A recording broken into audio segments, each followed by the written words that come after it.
Can you hear me? All right. Well, first of all, I appreciate you all coming out. We had a discussion with IUPUI and SPIA probably middle of last year, end of last year, about the opportunity, and again, because of CICF and their funding, to have a couple discussions around some serious matters that we as a police department and a community are dealing with. And we selected body-worn cameras and then violence reduction. I'm hoping to sit here and listen like you all. I was a middle child and have older siblings, and it was always, there was a benefit to watch them do things that were good and watch them fall sometimes and learn from that. And not that there were any mistakes made in these programs, but I'm sure they learned a lot, and we're hoping to glean that as a police department.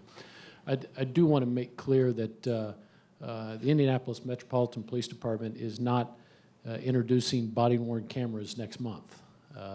We had a pilot program a couple years ago, had some favorable results.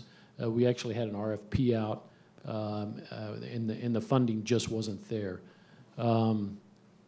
There's a lot of technology behind body-worn cameras, and part of the message here, which these folks will explain very well, is that it's not a matter of just buying a camera and placing it on an officer and calling that a program. There's so much that surrounds that, and we were hoping today to be able to communicate to the community what all surrounds that, what those costs are.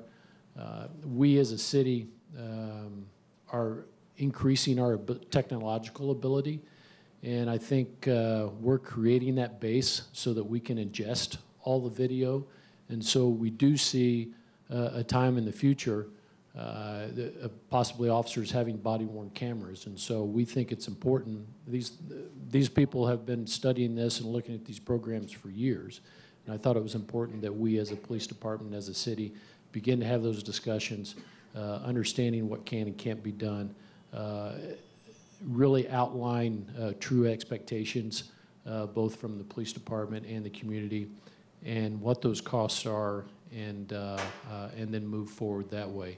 One of the questions I was asked by the media before it came in here is does that mean that in next year's budget we will see body-worn cameras? Here in the city of Indianapolis, we're focused on increasing the number of our police officers. We've done that for the last 2 years. That is the plan this year and next year. So I don't know that we can do both, but I thought it was important as the leader of the police department that I be able to have those discussions with the controller's office within the city about when we do it, what those costs are, both on the front end and those continual costs, and then those personnel costs that it takes to really run the program the way it should be. So I want to thank the people on the panel that came from Cincinnati and Seattle and Washington, and very experienced, and I'm glad that they were here and happy to participate in this. And I'll turn it over to Jeremy Carter.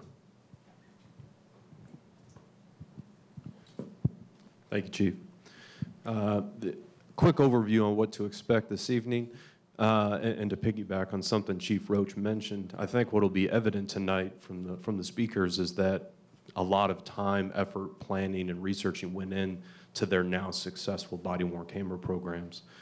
Between 3, 5, 6 years of doing due diligence to get to the point where they're at, where they actually had cameras on officers. And so I think to speak to the chief's point, this is an opportunity for everyone to learn and begin that process.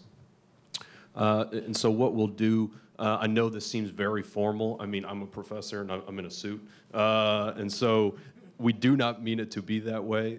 This is certainly intended to be a dialogue later on the evening. And what we'll be doing is Dr. Lum will be providing an evidence base, the what we know and what we don't know regarding what to expect from body-worn cameras.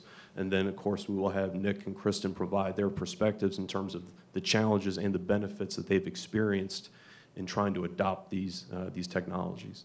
And with that, I will turn it over to Dr. Lum. There's just such great I would say, high expectations of body-worn cameras from both police and communities. A great deal of money is being spent on body-worn cameras, not only to acquire them, but also to use them, implement them, and sustain them over periods of time.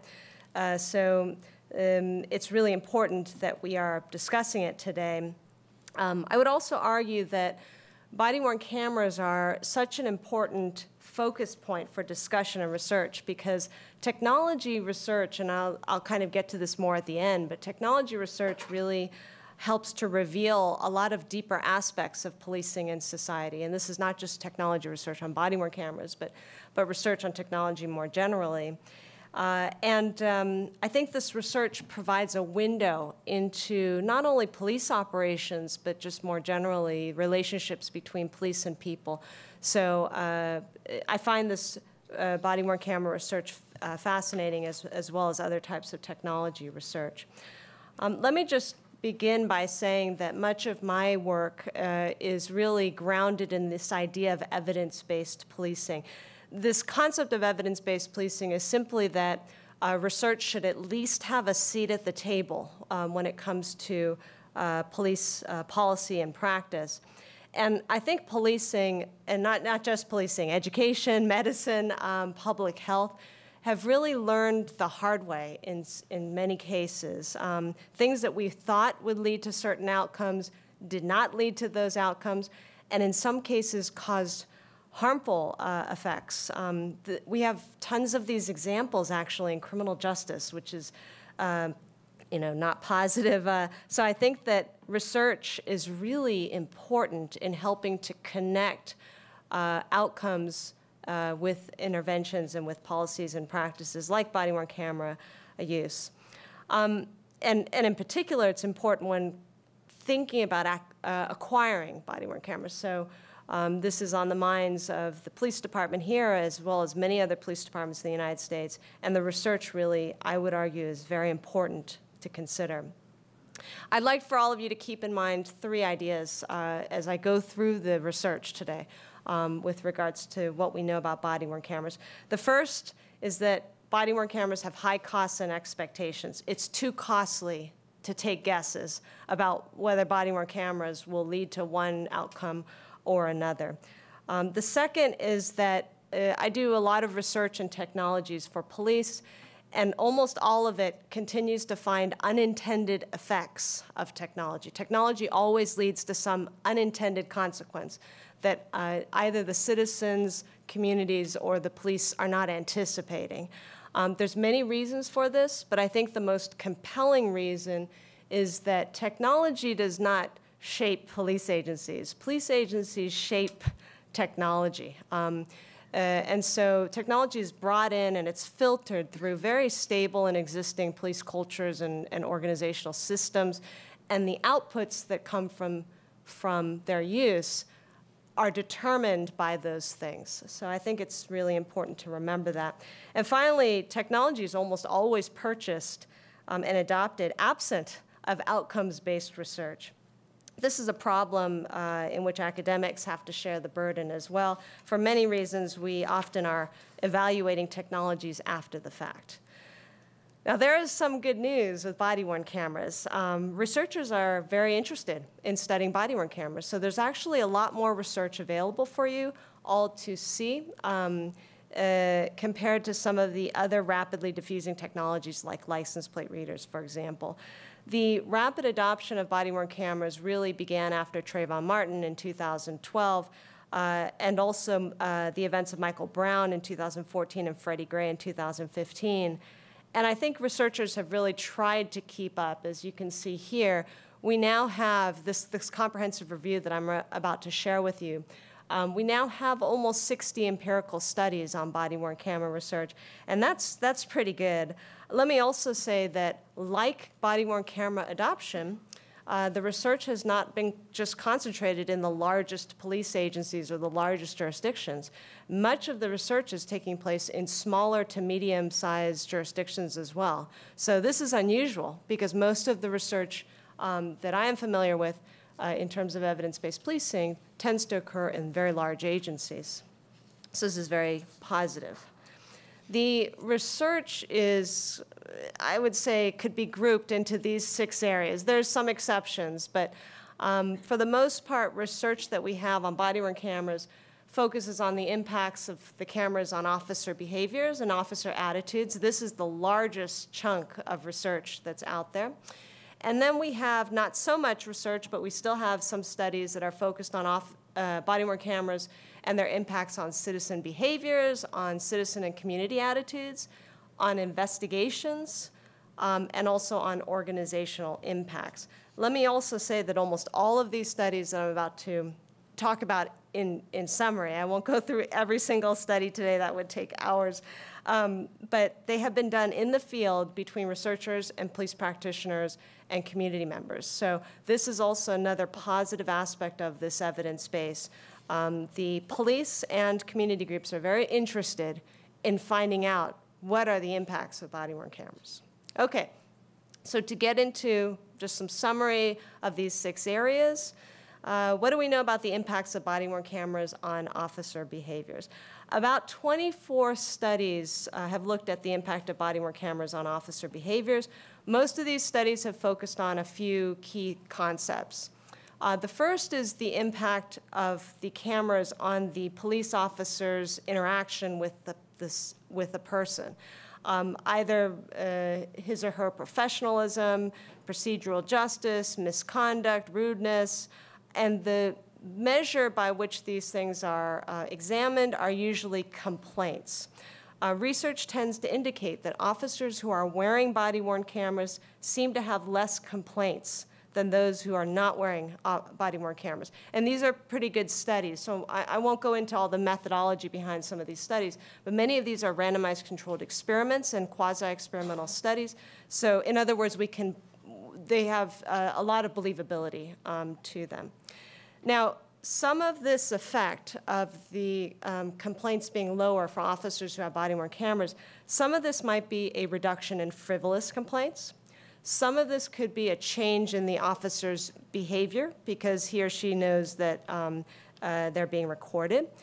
And other studies have indicated that there could be some shifting between a formal complaint system to more of a negotiated informal approach to complaints on the street.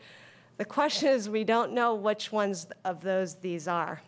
So we know that complaints are going down, but we're not quite sure what is causing the complaints to go down. And that is going to be the important next step in the research in this area. Also, I think there's a question about whether or not complaints accurately measure the quality of officer-citizen interactions. Very few interactions actually result in a complaint. And so whether or not that actually measures the quality of the interaction or the accountability of officers to that interaction is really an open question. Also, the studies tend to focus on whether or not body-worn cameras have an impact on use of force. About half of the studies specifically focused on use of force show that officers wearing cameras tend to use less force than officers not wearing cameras. But we also have a whole other half of these studies that show no difference between officers with and without body-worn cameras in terms of their use of force, or that use of force difference disappears over time. Barak Ariel just came out with a new study in which he was showing that officers that have greater discretion in turning on and off those cameras tend to have more use of force than those officers who have much less discretion in turning on and off their body-worn cameras. Okay.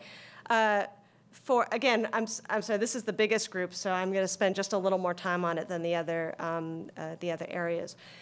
In terms of officer discretion to cite or arrest, there was an initial belief, a hypothesis, that officers wearing body-worn cameras would become more legalistic. They would arrest more or cite more because they were being recorded. So they were less likely to use discretion in their arrest powers.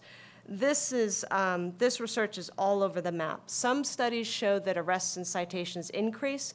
Others show that arrests and citations decrease, and some show no impact. So there is no strong evidence that arrests and citations will increase or decrease if officers adopt body-worn cameras.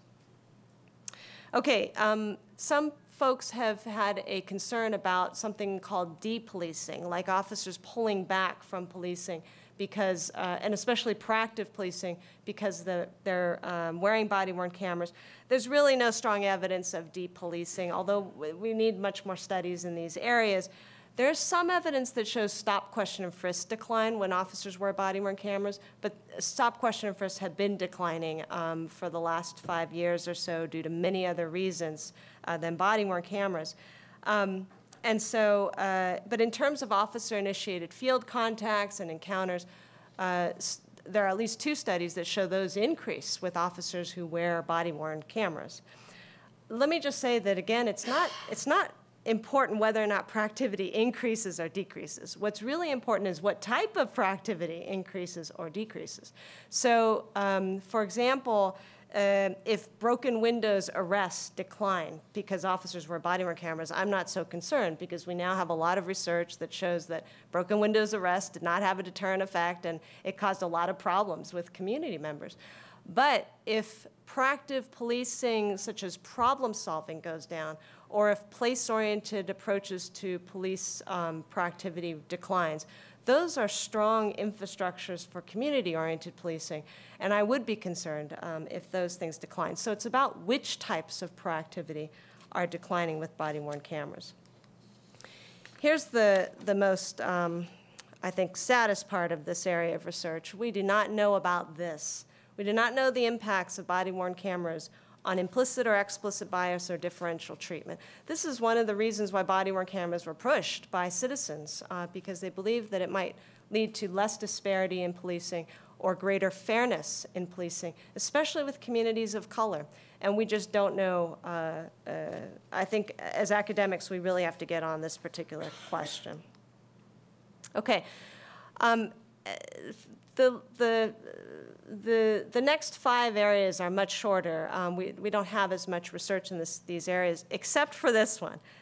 There is a ton of survey research on officer attitudes about body-worn cameras. Unfortunately, a lot of this is very weak research.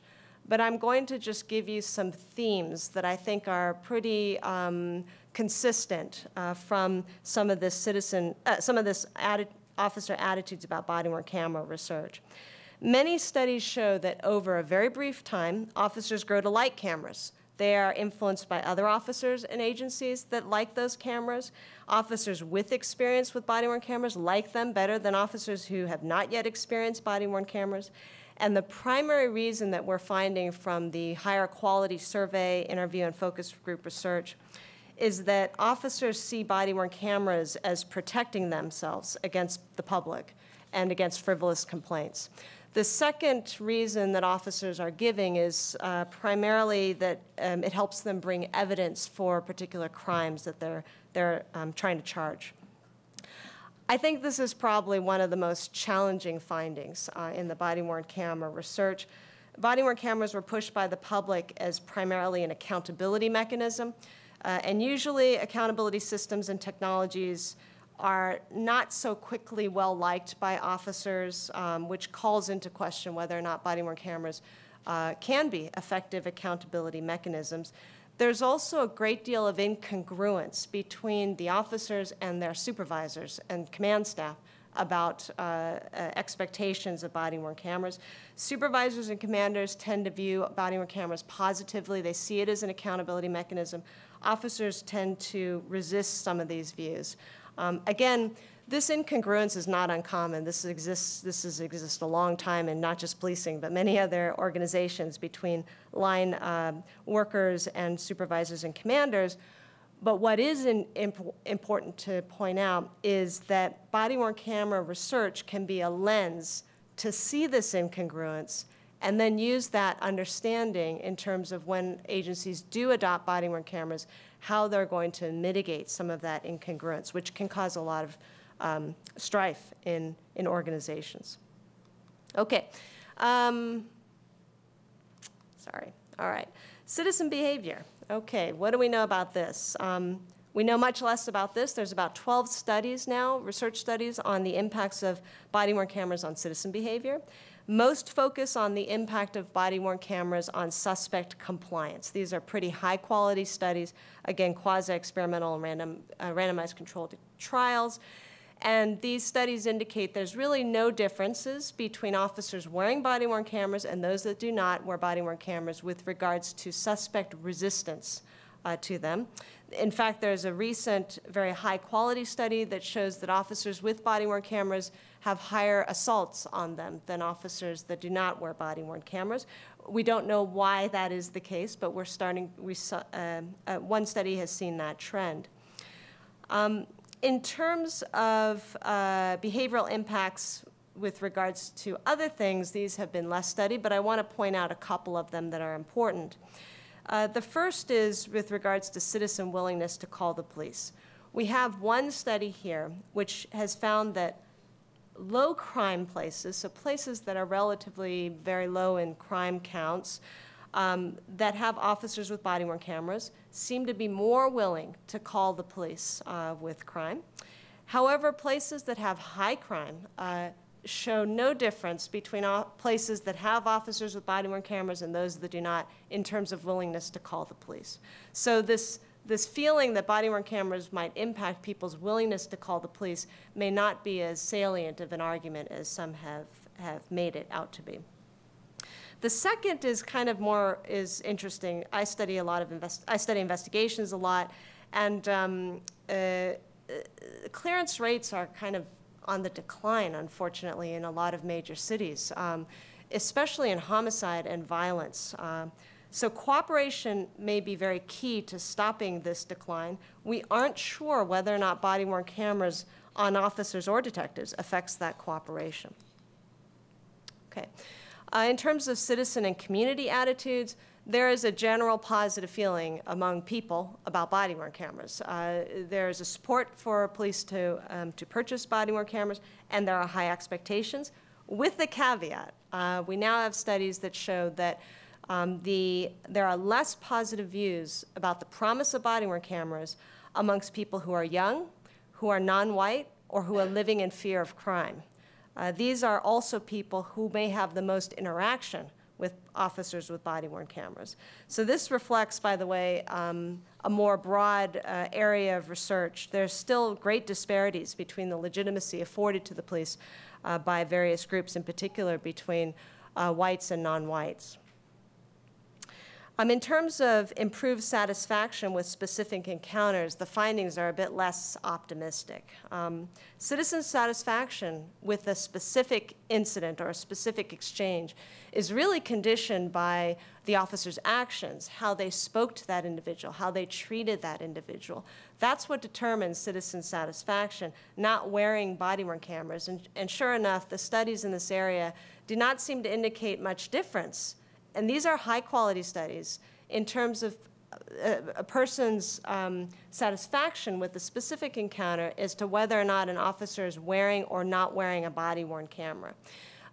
In many cases, people don't even remember if an officer was wearing a camera or not when they're asked shortly after their experience with an officer. And finally, we don't know too much about the privacy impacts of body-worn cameras. Okay, in terms of the impacts of body-worn cameras on investigations, one thing we don't know about, and then I'll tell you what we do know about, but one thing we don't know about is whether body-worn cameras can improve investigations of officer-involved incidents. And this is one of the reasons why body-worn cameras were pushed by communities and citizens, but we really don't understand this area too much. I can tell you one thing, though. I've done recently a national survey of prosecutors and asked them how they're using body-worn camera footage. And the vast majority, it's some very high percentage, like 97%, are saying that they're using body-worn camera footage to prosecute people, not necessarily to prosecute officers for misconduct. There's a couple of weaker studies that seem to indicate that body-worn cameras can increase detection and clearing of some crimes, but these studies occur in England, and so whether or not they can be generalized to the US is questionable. Where we do have information is on domestic violence. And this area is kind of interesting. body-worn camera footage appears to increase the likelihood of an investigation, charging, and court processing of domestic violence, in particular in getting guilty pleas and also gaining convictions when victims don't want to cooperate. Again, I urge you to think about what this means. The research that we have broadly on domestic violence shows that arrest and convictions may have negative impacts for victims of domestic violence. Further, we are also interested in whether justice processes improves outcomes for victims. Sometimes those outcomes are not conviction. They are empowerment of the victim. They are the safety of the individual. And so whether or not we see this effect of body-worn cameras on domestic violence cases as positive, I think is, could be debatable. Okay, finally, we only have 4 studies on the impact of body-worn cameras on policing systems and the organization. I just want to say, while we do have some studies on training, it's mostly about how body-worn cameras are used in training, not necessarily whether they are effective in improving retention of officers during training or whether they improve the quality of academy or in-service training. These other areas, the impact on agency policy development and reform, impact on accountability or disciplinary systems, the impact on complaint processes, not the impacts on complaints, the impacts on the process by which people go to the police to generate a complaint, the impact on managerial systems and first, second line supervision, costs, and workload. These areas are unknown. I do want to mention, though, and emphasize one thing in this area. Technology research and policing often, again, and I mentioned this at the beginning, often again finds that technologies don't reform organizations, that organizations shape technologies and bend that technology towards its will. So for example, if body-worn cameras are expected to strengthen accountability in policing, accountability structures in policing, cameras themselves won't likely do this if the current accountability mechanisms in a police agency are weak. The same is true for training or supervision, or you can substitute any of the police systems into that statement. So for example, mentorship and relationships between first-line supervisors and officers. This is key to accountability. Yet if a police doesn't value that, an agency doesn't value that relationship or have systems of mentorship in place to foster that kind of relationship, body-worn cameras will not be used in those ways, even if they're adopted by the agency. By the way, the same is true. Most of my work is in the area of deterrence and crime prevention. The same is true of technologies that try to control crime or try to address and prevent crime. If officers aren't oriented towards preventing crime, they will take a preventative technology and they will use it in reactive ways. So this is a very common finding with regards to technology research. So just to close, I just want to say that the police and the public have very high expectations of body-worn cameras. The challenge is whether or not these are actually achieved. So, for example, can we reduce the use of force and also formal complaints? Okay, maybe we can with body-worn cameras, but does this improve accountability and supervision? Have those things been strengthened? That's 2 different questions. We may be able to reduce complaints, and citizens might generally like cameras, but does this actually affect the quality of exchanges between police and people, or the quality of information that citizens are giving the police or cooperating with the police about? One expectations by communities of color is that body-worn cameras will level the playing field and increase fairness. We don't know if that's necessarily true. In fact, we've had vehicle cameras for quite some time in police agencies, but Gallup polls continue to show consistent disparities in differential trust between white and non-white communities of their police. I also think, and this is maybe this is for another day and for another debate, but I think there is something fundamentally amiss in an advanced democracy when both the police and also the public are looking to cameras to protect themselves from one another. There's something that we really have to have a strong discourse about with regards to that issue. And finally, the question is less about how body-worn cameras can somehow shape or change the police. Most likely, organizations shape body-worn camera use, given their existing systems and cultures. So how can agencies work with their communities by strategizing to get the most out of body-worn cameras? This is hard, because I think sometimes the police and people have competing interests and expectations about technologies, about policing, about safety more generally. So I hope this review has provided you with some food for thought. I thank you for listening. I look forward to your questions. Thanks very much. The direction that the in-car video is facing, this is the exact moment of the shooting. As you can see, the bystander reacting to the shooting, but you can't see any of the shooting occurring, right? It's off to the right here. A few days, about a week or so after the shooting, this is a column by Danny Westneat, who's one of the, I would say, the top columnists in the city, calling for body cameras. And this is 2010, so this is pretty early on in the process. And he says that, we need to see what police see, and talks about the issue of body cameras. It's been a long journey from 2010 to 2018. It took about 7 years for us to fully implement our what we call body-worn video, because it's not just the camera, right? It's the video that's resulting from it. It's taken a while for this to be implemented fully with the frontline officers in Seattle Police Department. So this is a screenshot. Again, I'm not going to show the video, but from a recent fatal officer-involved shooting. Officers had the in-car video rolling as well as the body camera videos. It's hard to see in the screenshot, but the car is surrounded by about, gosh, I don't know, 4 or 5 officers.